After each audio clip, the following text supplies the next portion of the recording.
Queridos irmãos, graça e paz. É mais uma vez motivo de alegria estar aqui com os irmãos para mais um estudo da Escola Bíblica Dominical. Estamos estudando o livro de Filipenses, a carta de Paulo à cidade de Filipos, né? E desta vez vamos estudar o capítulo 3. Como é bom poder compartilhar com os irmãos daquilo que Deus tem nos dado também para aprender e apreender das Escrituras, porque uma coisa é certa, amados, nós nunca saberemos tudo que diz respeito às Escrituras, que diz respeito àquilo que Deus quer de nós, só na glória, né? Só na glória seremos conhecedores de tudo. Mas vamos orar, que o Senhor nos abençoe, que tudo que for falado aqui seja para edificação mútua e para a honra e glória do nome do Senhor. Senhor Deus, meu amado Pai querido, Senhor Jesus da glória, eu te agradeço, Senhor, porque o Senhor é Deus, porque o Senhor é soberano sobre todas as coisas.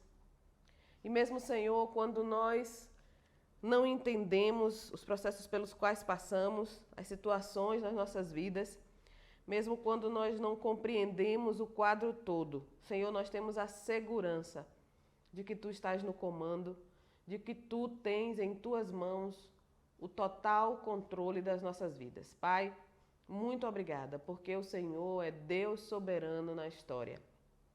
Muito obrigada, Senhor, porque o Senhor nos tirou das trevas para a Sua tão maravilhosa luz. Muito obrigada, Senhor, porque um dia eu conheci Cristo como meu Salvador. Muito obrigada porque muitos daqueles que estão me ouvindo nesta manhã também te conhecem como Salvador pessoal. Muito obrigada porque a Tua alegria está em nós, Senhor, e a Tua força é a nossa alegria.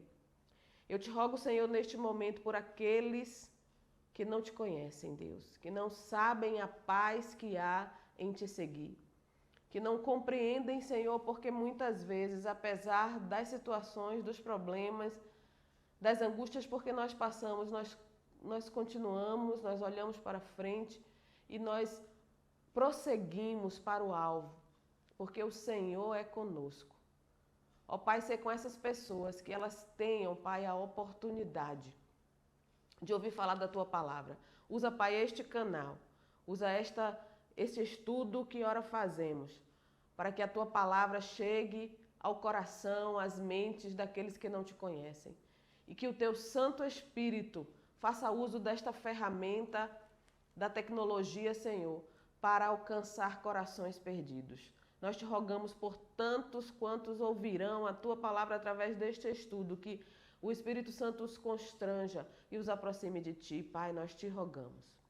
Sê conosco hoje já, Teus filhos, que nós possamos renovar a nossa alegria em Ti, que nós possamos renovar a nossa esperança, renovar o nosso olhar para a vida cristã, que nós possamos, Senhor, revigorar as nossas forças diante dessa jornada que é a vida cristã, nesta viagem que nós fazemos aqui, por este lugar onde nós estamos, onde nós vivemos, onde nós trabalhamos, onde nós existimos, Senhor. Cuida de nós para que sejamos testemunhos vivos da Tua palavra.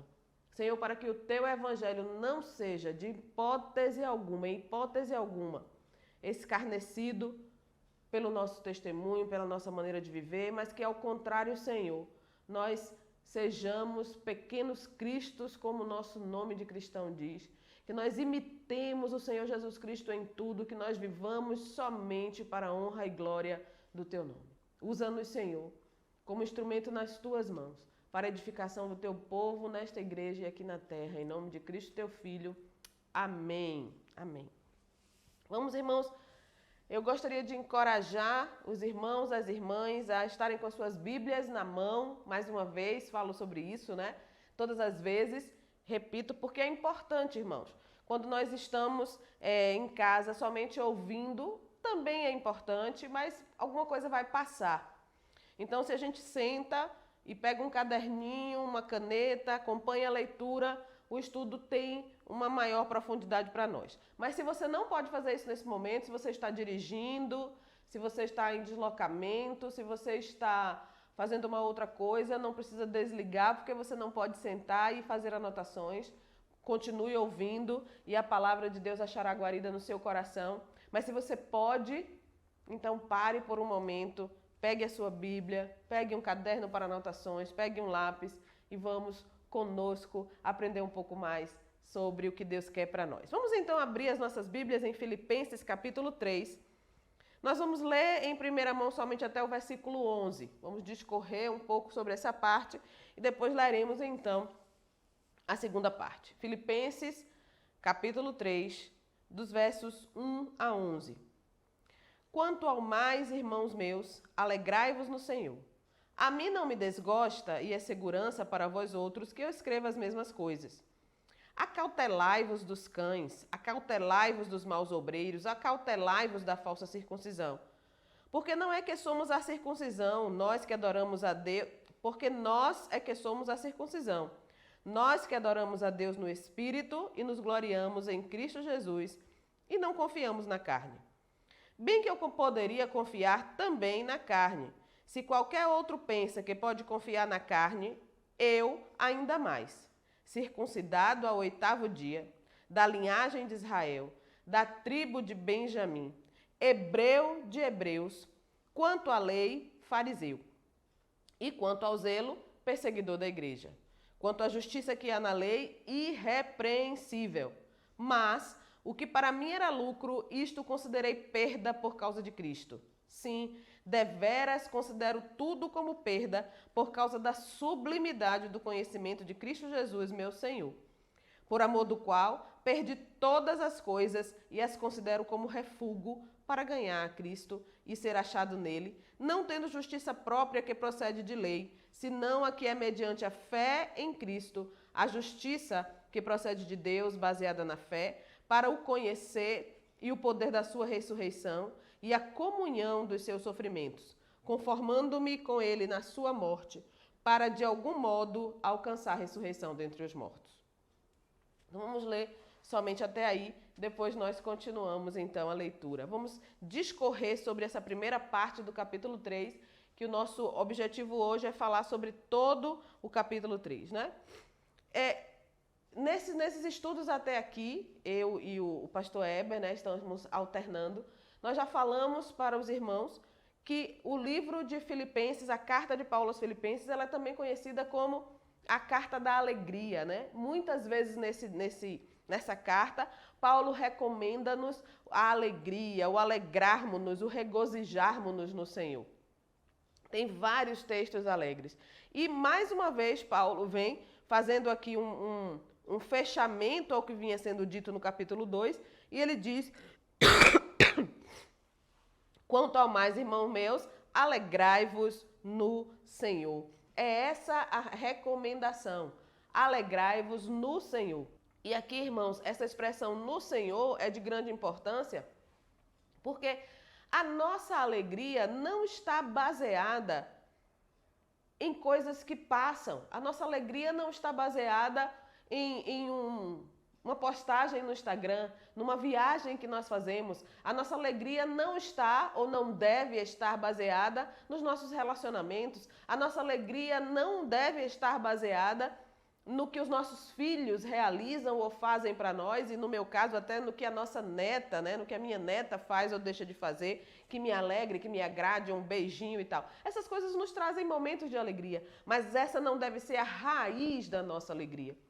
E Paulo diz: alegrai-vos no Senhor. É em Cristo que a nossa alegria deve estar baseada. É na nossa segurança, no Evangelho de Jesus Cristo, na certeza que nós temos de que estamos em Cristo, que a nossa alegria está baseada. E é por isso que, quando a viagem não dá certo, é por isso que, quando os relacionamentos terminam, é por isso que, quando os filhos, por alguma razão, nos entristecem, ainda assim a nossa alegria permanece. Esta é a exortação do apóstolo Paulo nesse texto para nós. Alegrai-vos no Senhor. A sua alegria precisa estar firmada no Senhor.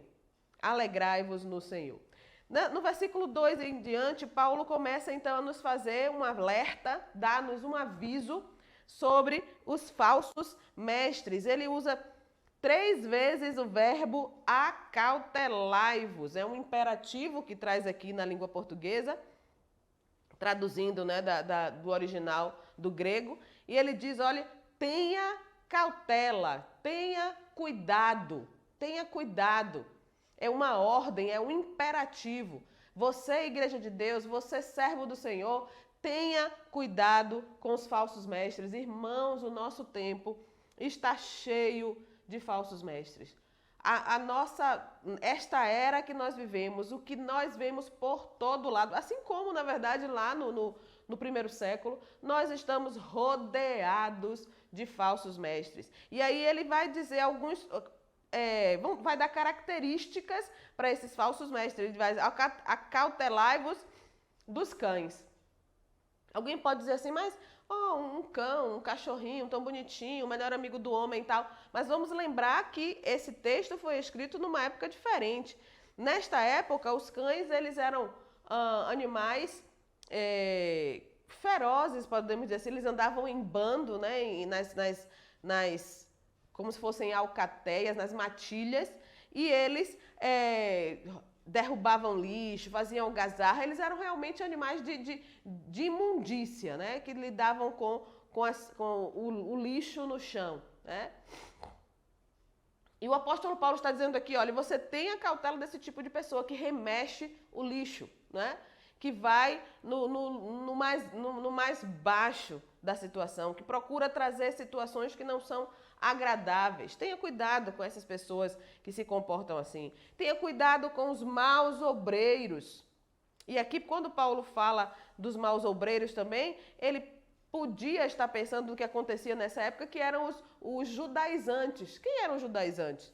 Eram judeus, né, que acreditavam que os cristãos estavam errados, ou que se diziam cristãos, mas queriam viver, queriam a fé cristã imbuída das características do judaísmo, ou seja, que o cristianismo vivesse de acordo com a lei, né, da circuncisão, dos preceitos que eram da lei. E Paulo diz, olha, não é mais, nós não confiamos mais na carne. Nós não confiamos na letra somente, na tradição somente. A nossa fé hoje é em Cristo, no Cristo vivo, ressurreto, que venceu a morte. Então, aí nós podemos trazer um paralelo para a nossa época hoje, né? Será que não estamos também nos apegando a tradições? Eu tenho me avaliado muito nesse sentido, né?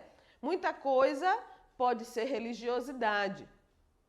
Muita coisa que nós vivemos e fazemos pode ser religiosidade.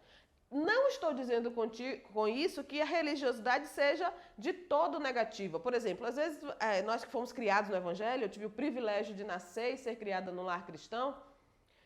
No início, muita coisa pra gente é o costume, né? Com a criança você cria hábitos, você forma hábito e a criança ela realmente se habitua a ir para a igreja, e aquilo na verdade, a religiosidade, é a tradição. Na minha época lá atrás, a gente ia para a igreja às quartas, religiosamente, aos domingos, de manhã, de tarde, de noite. E quando eu já estava na adolescência, eu ia para a igreja terça, quarta, quinta, sexta, sábado, domingo, o dia inteiro. Como é bom ser um crente, como é bom, né? Era esse tipo de vida que a gente vivia naquele tempo. O que precisa ter cuidado é que para que não seja somente isso. Estar na igreja somente porque é uma tradição da família. Ir à igreja somente porque é uma tradição. Fazer o meu devocional pela manhã somente porque eu aprendi que é assim. Mas aquilo, eu leio a Bíblia, abro a Bíblia, leio, quanto ao mais, irmão meus, alegrai-vos no Senhor, fecho, e aquilo não teve nenhum efeito em mim. Isso é puramente religiosidade. Então, é ruim ler a Bíblia? Não. É ruim estar na igreja? Não. Mas eu não posso fazer esses rituais somente pelos rituais, né? A minha motivação precisa ser a comunhão com Deus, a comunhão com os irmãos, a comunhão com o corpo de Cristo e com o próprio Cristo. No sentido de ir à igreja, no sentido do devocional. Mas existem tantas outras tradições, né? E o que eu corro o risco é de julgar o irmão que não pensa tradicionalmente como eu e julgá-lo como incrédulo porque a tradição dele não é igual à minha. Então, a Bíblia diz que aquele que pregar um outro evangelho seja anátema. O evangelho de Jesus Cristo pregado é o evangelho que Cristo morreu e ressuscitou ao terceiro dia. Há verdades na cruz que são inegociáveis. Dessas nós não podemos abrir mão. Mas tradições, aqui ou ali, nós teremos tradições diferentes e não podemos julgar o outro irmão apenas pela sua tradição. Precisamos saber fazer essa diferença e deixar que o Espírito Santo seja o juiz da salvação do meu irmão, do meu próximo que está comigo. Então, cuidado com esses que exortam. Quem faz isso ou aquilo não é cristão de verdade. Quem é desse ou daquele partido não pode ser cristão de verdade. Quem sabe quem é cristão de verdade, o único que sabe é Jesus Cristo e a própria pessoa, que reconhece em Cristo a sua salvação, porque ele foi tocado pelo Espírito Santo. Eu não posso fazer juízo da salvação do meu irmão, assim como também não. Então, cuidado, irmãos, com os falsos profetas. Cuidado com as seitas que dizem o caminho, essa porta está fechada. Nós sabemos que o caminho, a Bíblia diz que Cristo é o caminho. Jesus Cristo, ele mesmo disse, eu sou o caminho, a verdade e a vida. Cuidado com os ensinamentos que estão sendo feitos. Existe um ditado que se diz, né, que a internet é terra de ninguém. Se o irmão acessar a internet, vai ouvir as mensagens com conteúdos os mais variados possíveis. Os mais variados possíveis, as doutrinas as mais variadas possíveis. Então, irmãos, busque em primeira mão estudar a Escritura. Leia a sua Bíblia com orientação primeira pelo Espírito Santo de Deus. Em segundo lugar, busque a orientação do seu pastor, da sua igreja, do seu professor de escola dominical, que ali é onde está a base para o seu ensino, para o ensino que você está seguindo. Você é membro de uma igreja, busque o ensinamento daquela igreja. Depois sim, não estou dizendo que o seu irmão não possa ouvir outras mensagens, mas buscando sempre ouvir e peneirar como faziam os irmãos bereanos, né? Tendo cuidado, tendo cautela com os falsos profetas, né? Com os falsos mestres, com aqueles que nos enganam, com aqueles, como Paulo vai dizer mais para frente, que a única preocupação é com o próprio ventre, ou seja, o seu próprio sustento, o seu egoísmo, o olhar para si mesmo. E aí, prosseguindo no texto, no versículo 3, Paulo vai, a partir daí, né, ele está dizendo, olha, vocês tenham cautela com os falsos mestres, e ele vai dizer, você vai ter cautela com o falso mestre porque você é diferente. E aí ele vai dizer, quem é o povo de Deus? Nós somos circuncisão. Quem é a circuncisão? Quem é que é a verdadeira circuncisão? O que é a circuncisão? No sentido que o apóstolo Paulo está falando aqui, é o ser separado, purificado para Deus, né? A circuncisão era um ritual que ilustrava a purificação, a retirada da impureza. Então Paulo diz, quem são os verdadeiros circuncisos? Somos nós, aqueles que são verdadeiros adoradores, aqueles que adoram a Deus em espírito, né? Aqueles cuja vida está centrada em Cristo e cuja confiança está não nas suas próprias obras, mas a sua confiança está na graça de Deus, na salvação recebida pela fé. Essas são as características de quem é verdadeiramente povo de Deus. São adoradores, verdadeiros adoradores, adoram a Deus em espírito e em verdade. Não para que somente o mundo veja, mas para que Deus seja honrado e glorificado. São aqueles cuja vida está centrada em Cristo. Hoje no trabalho, eu ouvia de uma colega, essa semana no trabalho, dizendo que só a sua igreja é a pior que eu já vi. As pessoas na sua igreja. Eu disse, misericórdia. E ela passou a me explicar que muitas pessoas que se dizem cristãs, que ela conhecem, dizem que professam Cristo, mas não são capazes de ajudar uma pessoa em necessidade, não são capazes de ajudar um colega que esteja passando por um problema e, pelo contrário, são pessoas que buscam sempre puxar o tapete do outro que está trabalhando junto consigo. E aquilo, irmãos, me envergonhou, né? Eu tive vergonha alheia nesta situação. Não é a primeira vez que esta colega me diz essa frase e isso me deixa profundamente triste, porque não foi assim que aprendemos a Cristo. Né? Não é isso que Cristo nos ensinou. Cristo nos ensinou com um olhar de amor e até a exortação, até o ensinar, até o falar aquilo que você discorda ser feito em amor. Então, qual a característica do povo de Deus que você não está deixando que os seus colegas no seu ambiente de trabalho, seus filhos, seu marido, sua esposa vejam você refletir? Que característica não está sendo transparente na sua vida, amado irmão, amada irmã? 3 características importantes. Nós somos adoradores de Deus, adoradores no Espírito. Nossa vida precisa estar centrada em Cristo e a nossa salvação. Nós somos confiantes que a nossa salvação não é por obras, não é por esforço humano, mas pela graça de Deus. A graça de Deus que me alcançou através da fé. E então, do versículo 4 em diante, Paulo começa a explicar para nós a linha de raciocínio dele. Olha, nós somos esse povo que adora, em contraste com os falsos mestres, com aqueles que são judaizantes, com aqueles que dizem que a tradição é mais importante. E eu vou dizer a você por quê. Olha, eu, Paulo, ele está dizendo, eu poderia ser aqui a pessoa que eu sou o melhor dos melhores. E ele começa a levantar vários pontos que comprovam que ele, no sentido humano, tinha um nível de vida, nós podemos dizer assim hoje, né? Um status político, econômico, social, muito maior, religioso, muito mais destacado do que muitas pessoas ali presentes. Mas Paulo, ele diz, eu tinha tudo isso, ele diz, eu poderia confiar na carne, mas se qualquer outro pensa que pode confiar na carne, eu ainda mais. Fui circuncidado ao 8º dia. Eu sou da linhagem de Israel, é o poder aí político dele, né? Eu sou da tribo de Benjamim, ele não foi um judeu convertido, Paulo não se converteu ao judaísmo, ele nasceu, né, numa das tribos, das 12 tribos da Judéia. Ele era hebreu de hebreus. O que significa ser hebreu de hebreus?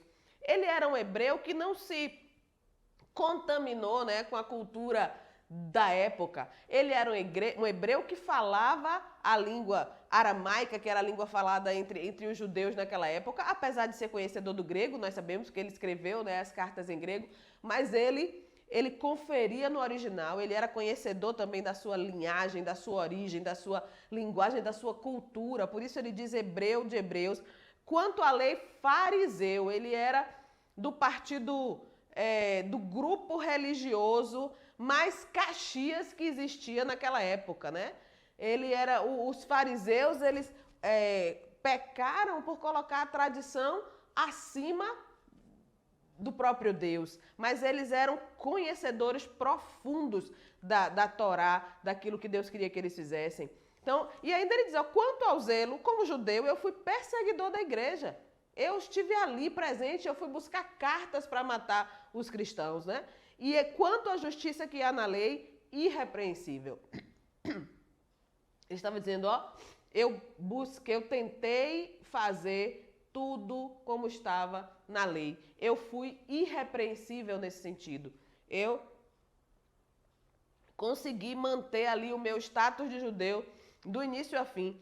Eu poderia me gloriar. Eu fui um judeu apegado às tradições. Mas aí, ao contrário disso, o que ele diz? Mas o que para mim era lucro, eu considerei perda. Ele diz assim, que ele considerou refúgio.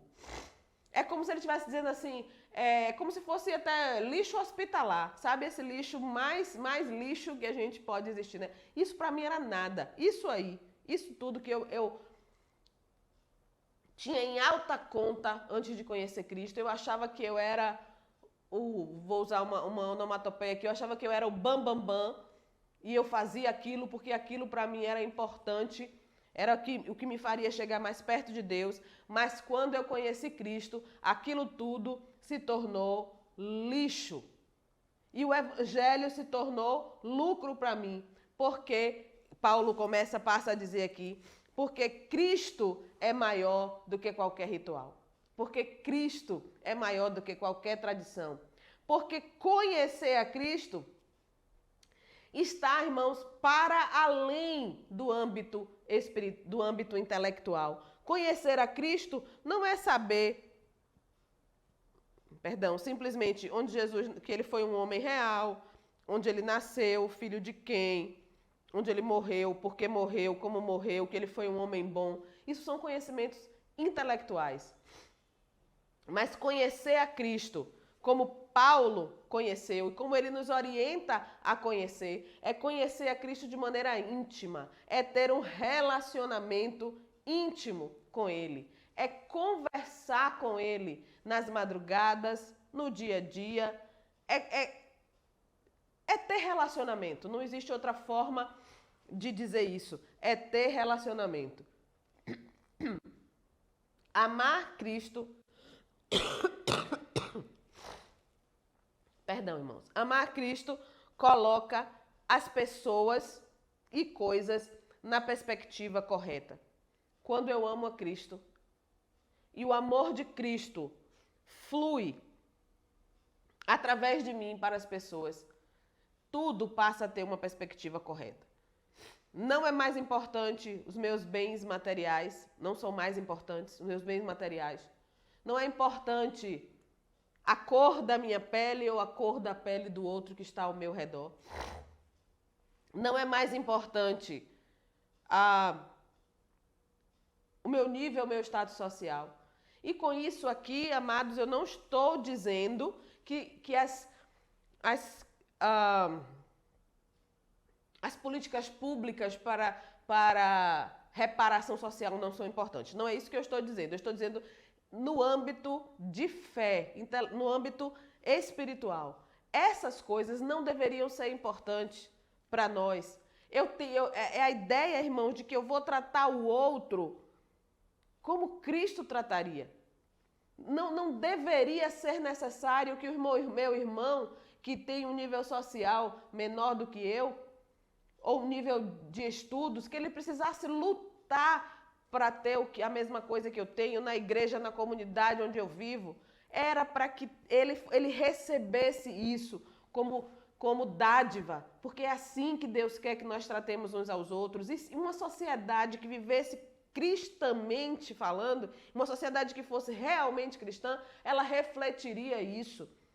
Nós cristãos refletiríamos isso não somente com os nossos irmãos na igreja, mas no dia a dia com as pessoas ao nosso redor. E o nosso mundo seria diferente se nós realmente vivêssemos aquilo que Cristo quer que nós vivamos, se o amor de Cristo fosse uma realidade em nós. E é isso que Paulo está nos exortando. É para quando a nossa vida é centrada em Cristo, é para que nós vivamos, é para que as coisas estejam na perspectiva correta, é para que as pessoas estejam na perspectiva correta em nossa vida. O Evangelho, então, é lucro, porque Cristo é mais que rituais, porque conhecer a Cristo está para além do âmbito intelectual e porque amar a Cristo coloca as coisas e pessoas na perspectiva correta. E essa foi a melhor escolha para Paulo e para nós. A melhor escolha para Paulo e para nós também revela a justiça de Deus em nós. É importante que a gente pensar que aqui ele está falando da justiça de Deus em nós. Ó, versículo 9. Ser achado nele, não tendo justiça própria, que procede da lei, senão a que é mediante a fé em Cristo, a justiça que procede de Deus baseada na fé. Porque, irmão, se fosse a justiça humana, nós estaríamos condenados. Nós somos agraciados e abençoados, porque é a justiça de Deus que age em nós. E essa justiça de Deus em nós, ela nos faz justos, ela nos justifica em Cristo através da fé. Em Isaías capítulo 64, verso 6, diz que as nossas obras são como trapos de imundícia. Elas não têm poder para nos fazer justos diante de Deus. Elas não têm poder para transformar quem nós somos, a nossa própria obra. Então, nós só conseguimos ser justificados, nós só conseguimos justiça, a justiça de Deus, através do próprio Deus, através da justificação que Deus exerce em nós através de Cristo. Então, a melhor escolha para Paulo e para nós é o Evangelho, porque ele é lucro e porque através do Evangelho nós somos justificados em Cristo. E que consequências, amados, nós teremos então dessa nossa relação em Cristo, de Cristo ser então o centro da nossa vida? Que consequências nós teremos disso? A primeira consequência é que nós veremos claramente o poder da vida sobre a morte, né? Na ressurreição. Assim como no versículo 10, para o conhecer e o poder da sua ressurreição e a comunhão dos seus sofrimentos, conformando-me com ele na sua morte, para de algum modo alcançar a ressurreição dentre os mortos. A justiça de Deus, que nos justificou em Cristo, nos fez aptos para conhecer Jesus Cristo melhor, para ter esse relacionamento íntimo com Ele, para saber que é o poder de Jesus Cristo sobre a morte que faz isso em nós. Para além disso também, Deus nos capacita ao sofrimento. Irmãos, não foi com pouco sofrimento que Jesus Cristo venceu Satanás. A Bíblia diz em Gênesis capítulo 3, verso 15, que a semente da mulher pisaria a cabeça da serpente. E às vezes, quando nós vemos relemos e relembramos essa promessa de Deus lá no Éden, pelo menos isso acontece comigo, eu imagino sim Jesus Cristo pisando a cabeça da serpente. E às vezes nós nos esquecemos do quanto isso foi traumático e sofrido para o próprio Jesus Cristo, para o próprio Deus. Em primeira mão, Deus se fez homem. O Deus imortal, eterno, sem início e sem fim, se colocou nesse invólucro que nós temos, que é corruptível, né? O Deus incorruptível fez a si mesmo corruptível, né? Se colocou nessa carne, viveu neste mundo uma vida limitada de 30 anos, com as mesmas limitações que nós temos, 33 anos, e terminou esta vida com muita dor e sofrimento. Nos relatos da crucificação nós vemos que todos os ossos de Jesus Cristo se desconjuntaram, saíram do lugar, todos. Quando nós temos um deslocamento no ombro, nós sofremos tanto, mas todos os ossos de Jesus Cristo saíram do lugar. Isso já na cruz, fora o sofrimento anterior, das açoites que ele levou. E eu penso, irmãos, que maior do que a dor física que Jesus Cristo sofreu foi o peso do pecado da humanidade sobre ele. Todos os pecados, todos, tanto que ele chorou lágrimas de sangue momentos antes, né, da crucificação, porque ele sabia, amados, o que lhe aconteceria. E esse peso do pecado de toda a humanidade sobre ele, né, esse sofrimento pelo qual ele passou.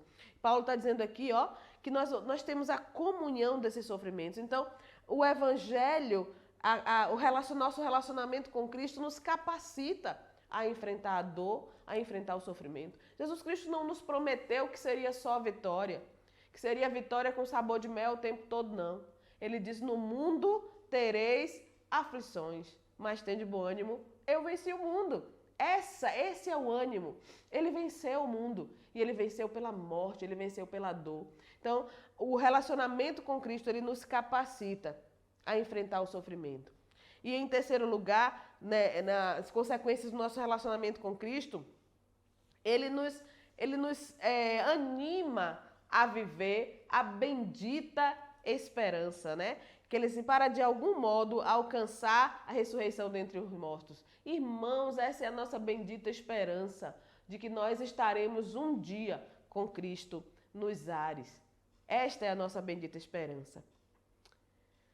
Ai, como Paulo tinha um olhar, irmãos, um olhar enternecedor, né? Um olhar esperançoso mesmo. Na educação, a gente costuma falar do verbo esperançar, né? Não é esperar, é esperançar, de ter esperança de viver. E nós cristãos precisamos praticar esse esperançar, mas um esperançar que trabalha, não um esperançar que senta e espera, um esperançar que trabalha para aquele dia chegar, né? Vamos continuar a leitura. Vamos ler de 12 a 21 agora. Não que eu tenha já recebido ou tenha já obtido a perfeição, diz Paulo, mas prossigo para conquistar aquilo para o que também fui conquistado por Cristo Jesus. Irmãos, quanto a mim, não julgo havê-lo alcançado, mas uma coisa faço, esquecendo-me das coisas que para trás ficam e avançando para as que diante de mim estão, prossigo para o alvo, para o prêmio da soberana vocação de Deus em Cristo Jesus. Todos, pois, que somos perfeitos, tenhamos este sentimento. E se porventura pensais de outro modo, também isto Deus vos esclarecerá. Todavia, andemos de acordo com o que já alcançamos. Irmãos, sede imitadores meus e observai os que andam segundo o modelo que tendes em nós. Pois muitos andam entre nós, dos quais repetidas vezes eu vos dizia, e agora eu vos digo até chorando, que são inimigos da cruz. O destino deles é a perdição, e o Deus deles é o ventre, e a glória deles está na sua infâmia, visto que só se preocupam com as coisas terrenas. Pois a nossa pátria está no céu, de onde também aguardamos o Salvador, o Senhor Jesus Cristo, o qual transformará o nosso corpo de humilhação para ser igual ao corpo da sua glória, segundo a eficácia do poder que ele tem de até subordinar a si todas as coisas. Aqui, a partir do versículo 12, amados e amadas, nós vemos Paulo novamente usando a metáfora do atleta, que ele usa, digo novamente porque nas cartas aos Coríntios ele usa bastante, né, essa metáfora do atleta, prosseguir para o alvo, a ideia de se esforçar para conseguir alguma coisa, né? Então, ele falou um pouco do seu passado, nos versículos anteriores, quem ele era, quem ele é em Cristo, e agora ele vai falar do que está acontecendo na vida presente dele, né? O que ele tem feito para alcançar a perfeição que ele acha que ainda não alcançou. E essa até é uma das características do atleta, né? Ele usa aqui a metáfora do atleta, como já falei. Irmãos, imaginem um atleta que ele está se preparando para a Olimpíada e aí chega algum mês antes da Olimpíada, ele diz assim, já estou pronto, não preciso treinar mais não. E ele passa aquele último mês comendo hambúrguer, pizza, e ele diz, eu já estou pronto, agora não preciso de mais treino nenhum. Os irmãos acham que esse atleta vai lograr algum êxito na Olimpíada? Provavelmente não. O atleta, ele está sempre insatisfeito consigo mesmo. Ele avança 1 segundo na corrida, ele quer avançar 2. Ele avança 2, ele quer avançar 3. E assim devemos ser nós. Irmãos, nós nunca podemos nos acomodar. Já aprendi tudo o que tinha para aprender. Eu não vou para a escola dominical, não. Que todo dia a mesma coisa. Não vou para a igreja, não. Ouvi de novo aquela mensagem. Irmãos, a Bíblia é viva, a palavra de Deus é viva. Um versículo que o irmão leu ontem, a irmã lê hoje, pode ter outra coisa te falando ao seu coração. Outra coisa vai lhe chamar a atenção. Um estudo que Soraya deu ontem, hoje a irmã Nilzete vai fazer o estudo, vai ser de outra forma, Deus vai lhe falar diferente ao seu coração. Irmãos, nós não podemos nos acomodar. Não podemos nos acomodar, porque se nos acomodarmos, nós estaremos morrendo espiritualmente. Estaremos deixando de ser os atletas, estaremos perdendo, né, esse alvo. E Paulo diz, olhando para o alvo, eu quero melhorar, eu quero ser um crente sempre melhor, eu quero sempre melhorar. E a nossa comparação não deve ser com os irmãos que estão ao nosso redor. Olha aquele irmão ali, ele nem é professor da EBD. Eu sou professora da EBD, então eu estou melhor do que ele. Não, irmãos, o meu modelo é Cristo. O meu modelo é Cristo, olhando para o alvo. O meu alvo é Cristo. O seu alvo é Cristo, né? O verdadeiro atleta, ele se dedica, ele não tem distrações. Os irmãos já observaram numa corrida? Se o atleta olha para quem vem atrás dele, se ele olha para quem está vindo atrás para ver se a pessoa está fazendo melhor ou pior do que ele, não. Ele olha para frente, porque 1 minuto que ele olhe para o lado, ele pode perder na corrida. Quem vai na natação, nadando, ele não olha para os lados, ele olha para frente. Ele foca no seu alvo. Assim devemos ser nós. foco. Neemias 6, verso 3. Vamos ler. Neemias capítulo 6, verso 3. Diz assim. Alguém mandou chamar Neemias, né? Vem, encontremos-nos nas aldeias no vale de Ono, porém tentavam fazer-me mal. Eu enviei mensageiros a dizer, estou fazendo grande obra, de modo que não poderei descer. É isso que a gente tem que dizer. Quando qualquer coisa, porventura, tente nos distrair. Estou fazendo grande obra, estou aprendendo de Cristo, estou vivendo para Cristo, estou servindo ao Senhor. Não me distraia, o meu foco é aqui. Direção. O atleta tem uma direção. Ele tem dedicação e ele tem direção. Ele sabe para onde ele vai. O irmão, a irmã, sabe para onde está indo? Qual o seu objetivo? Qual a sua meta em Cristo? Quais são os seus dons? Está desenvolvendo-os? Uma coisa muito importante que eu aprendi nesta lição, tenho aprendido já há algum tempo, né? Nós que já temos uma caminhada cristã, a gente fica, às vezes nós ficamos assim, no meu tempo era assim, no meu tempo fazia isso, hoje não faz mais. Irmãos, o tempo passado passou. Ontem eu fui assistir a um louvor com o grupo Prisma e eu confesso aos irmãos que eu fui esperando ouvir as músicas antigas e cantar com eles. Todas músicas belíssimas e novas. Louvores belíssimos, adoração ao Senhor. É o hoje. O momento é hoje. No passado eu não estaria aqui, através de um canal do YouTube na internet. Então, vamos aprender a louvar, a glorificar o Senhor hoje. E eu estou dizendo isso para mim mesma, porque eu sou uma pessoa que às vezes, no passado. Não no passado. No passado foi bom, hoje precisa ser bom também. Servir ao Senhor, olhando para frente, olhando para a nossa direção. Ter determinação. Paulo diz aqui, prossigo. Esse verbo aqui dá a ideia de que é algo feito com esforço. Não é um simples passear, é com esforço. Não vai dar. Eu vou assim mesmo. Estou cansada, eu vou assim mesmo. Estou gripada, eu vou assim mesmo. Eu não vou prejudicar os outros ao meu redor, eu vou assim mesmo. Eu vou fazer, eu vou me empenhar, vou dar o meu melhor. Outra característica do atleta é a disciplina. E aí, irmãos, eu falei da tradição no sentido negativo no início dessa lição. Agora eu vou falar, de uma certa forma, da tradição no sentido positivo. Porque existem regras, né? O nosso Deus, ele não é um Deus do oba-oba. Ele não é o Deus de que está tudo bem. Ele não é o Deus do que é relativo. Deus tem regras. O relacionamento com Deus tem molde. E o molde está aqui, neste livro. O molde está dado nas Escrituras. Deus deixou para nós um modelo como Ele quer que nós nos comportemos. Como é viver na luz, como é andar na luz. Ele diz que nós precisamos ser sal. E se o sal for insípido, com que se há de salgar? Ele diz que nós precisamos ser luz e não se esconde uma luz debaixo do alqueire. Isso significa, amados, que é possível esconder a luz debaixo do alqueire. Mas não é isso que Deus quer de nós. Então, existe o modo certo de servir ao Senhor. E existe o modo que desagrada a Deus. Um atleta precisa seguir regras na sua área esportiva. Se ele não seguir as regras, ele é tirado. Ele perde a medalha. Com Cristo também nós precisamos seguir as regras do relacionamento com Deus. Para que Deus se alegre conosco. A gente não vai deixar de ser atleta, mas nós podemos perder as medalhas. Então, irmãos, vamos seguir, vamos ter disciplinas, porque no bema, no tribunal de Cristo, assim como o atleta ele é julgado para ganhar ou deixar de ganhar a sua medalha de acordo com a regra, no grande tribunal nós também seremos, no grande tribunal não, no tribunal de Cristo, nós também seremos julgados para ganhar ou não ganhar as nossas medalhas. E aí Paulo faz-nos um desafio no final do capítulo 3. Algumas pessoas até o chamam de presunçoso quando ele diz, sede meus imitadores. Mas ele está dizendo isso, irmãos, porque ele diz, olha, eu estou prosseguindo, eu estou vivendo, lutando para ser aquilo que Jesus Cristo quis de mim. Em outro texto bíblico ele diz que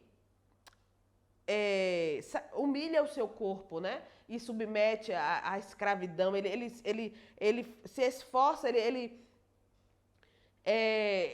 a metáfora que ele diz é que ele não estou achando as palavras, ele tenta controlar o seu corpo, a sua mente, né? E ele diz assim, eu faço isso. E ele está dizendo aqui, o meu conselho, irmãos, é que vocês façam também como eu tenho feito. Vocês tentem também viver a vida cristã. Vocês façam, coloquem Cristo como centro na vida de vocês. Vocês considerem todas essas coisas como refúgio, as coisas, o ser judeu de judeu, o ser fariseu, o ser circuncidado no 8º dia da tribo de Benjamim. Considere isso também refúgio. Seja meu imitador, porque eu sou imitador de Cristo, né? E ele diz assim, ó, não seja como aqueles, como eu disse antes, que olham para o seu próprio ventre, que só se preocupam com as coisas terrenas, mas olhe para Cristo, olhe para o céu, evite os maus exemplos, siga o exemplo de Cristo, que é o que eu também estou seguindo. Então siga o meu exemplo. Você poderia dizer isso, meu irmão, minha irmã? Siga o meu exemplo, porque eu estou seguindo o exemplo de Cristo. Siga o meu exemplo, porque Cristo é o centro da minha vida. Que nós possamos, como o apóstolo Paulo, dizer àqueles ao nosso redor, sigam o meu exemplo, porque eu estou seguindo o exemplo de Cristo. Que o Senhor nos abençoe. Senhor Deus, amado Pai, muito obrigada, Pai, porque mais uma vez nós aprendemos de Ti. Que nós possamos, como o apóstolo Paulo, imitar o Senhor Jesus em toda a nossa maneira de viver. Que nós possamos reduzir o nosso corpo, Pai, à escravidão, a escravos do Senhor Jesus Cristo. Ó Deus, tem misericórdia de nós. Faz-nos cristãos, cuja vida seja centralizada em Cristo. Em nome dele nós oramos. Amém. Amém. Bom dia, irmãos.